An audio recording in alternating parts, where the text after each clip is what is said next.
Guys, I've had another Halloween horror themed pickup recently, Dario Argento's Suspiria. And this is actually a really cool edition, which I'll talk about in a little bit here.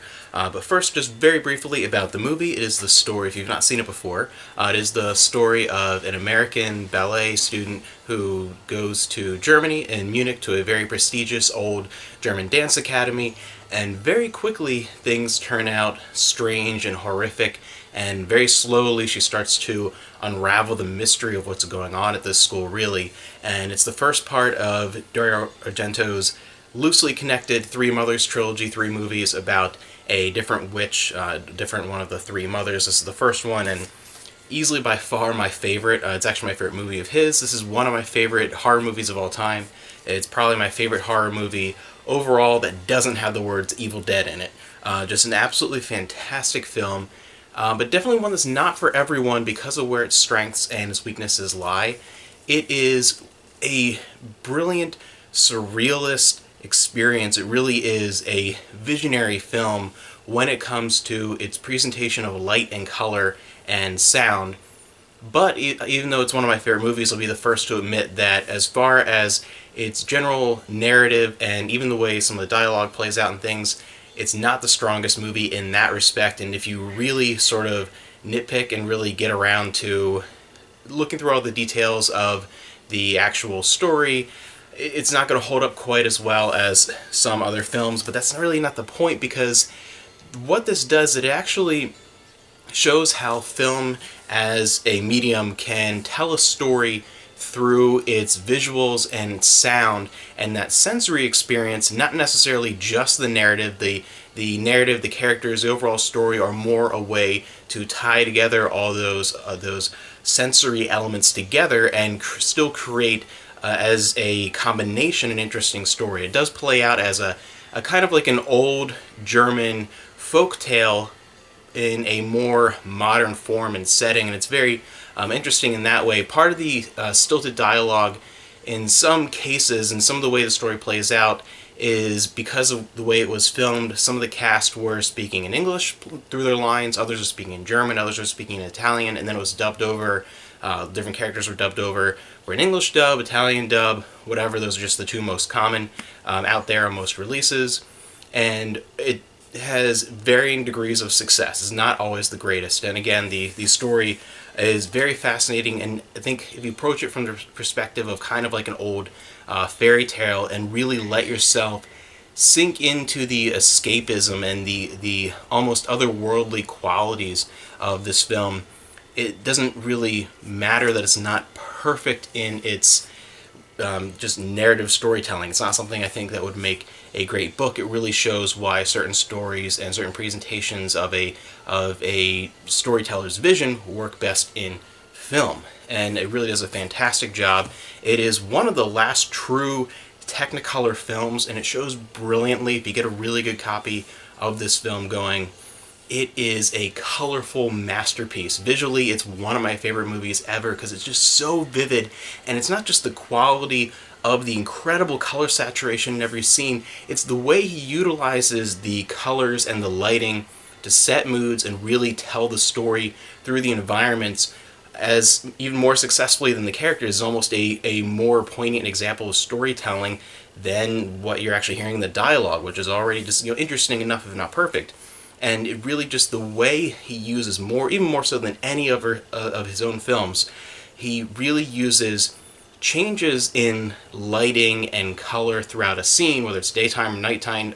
It's used effectively no matter what the scenery is, to change the mood and really change the perspective on a scene.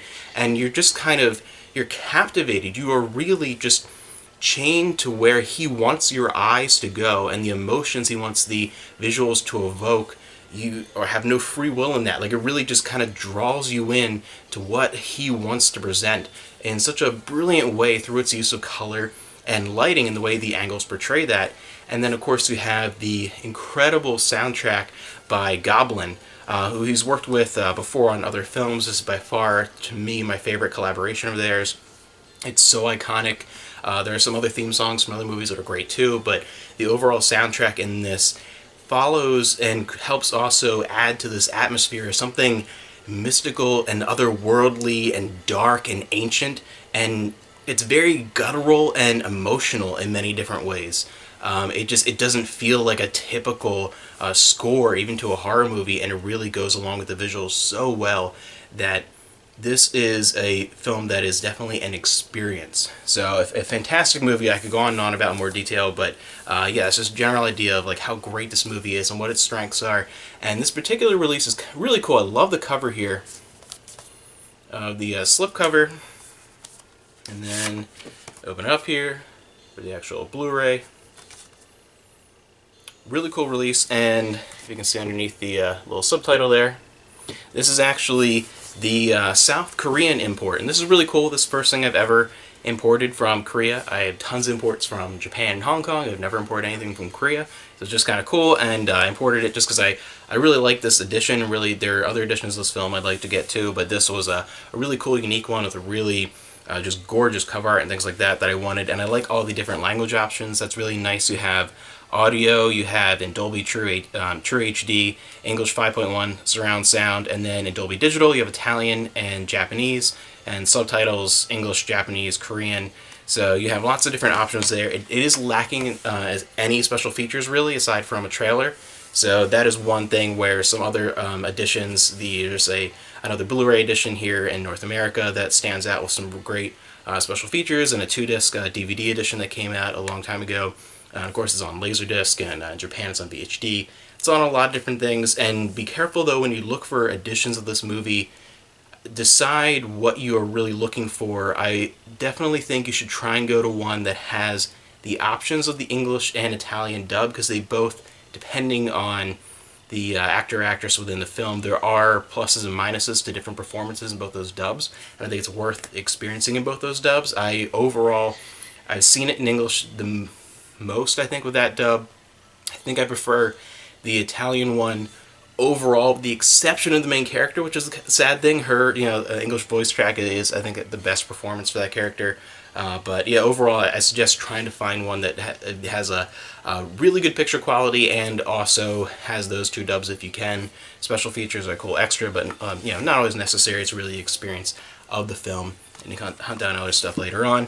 So yeah, this is it's an incredible film. I absolutely love it in so many ways, and one that I don't want to get too deep into the storytelling aspect, because I really want people who have not seen this to see this, because it's a popular cult classic in many ways, you could call it that, but definitely not one that everyone has seen, and I feel like there's going to be more people going out there and seeing it, hopefully, because as I'm filming this, we are just about 2.5 weeks or so from the premiere of the remake. And talking about the remake, I actually want to see it in theaters. I am normally not very excited by the prospect of remakes. I'm very iffy on it, and it takes something very spectacular or interesting, or a film that I feel the original could have used a remake to make me interested in seeing a remake. This is not one that needs to be remade in any way, but from what I've read from reviews and what I've seen so far in the teasers and trailers and things, I'm actually interested, because I feel like it's taking a very different perspective in the storytelling and a very different perspective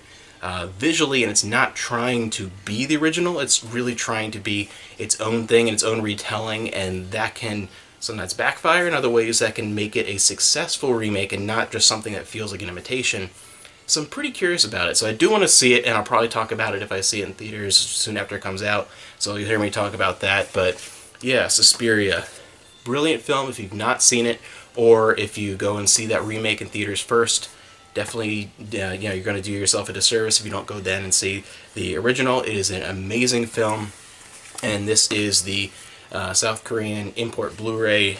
Brilliant release of the film as far as the sound and the sound options and the visual quality. Fantastic. Again, the one downside is it lacks any extras, but yeah, this is a fantastic film, and not your typical horror-themed film in any way. If you're definitely someone who's just really enjoys like slasher pictures and things like that, this is something different, something a little artistic, something that you should definitely check out. It's kind of like I've heard it described as a Technicolor nightmare, and as a art house student's preferred horror film in many ways, and it's just one of those things that I feel like has a different appeal that some people are really going to latch onto and enjoy, but it's definitely not for everyone. Just let yourself be immersed in it and sink into the visual experience and really get yourself captured by the sound, by the musical score, and I think you'll really fall in love with this film.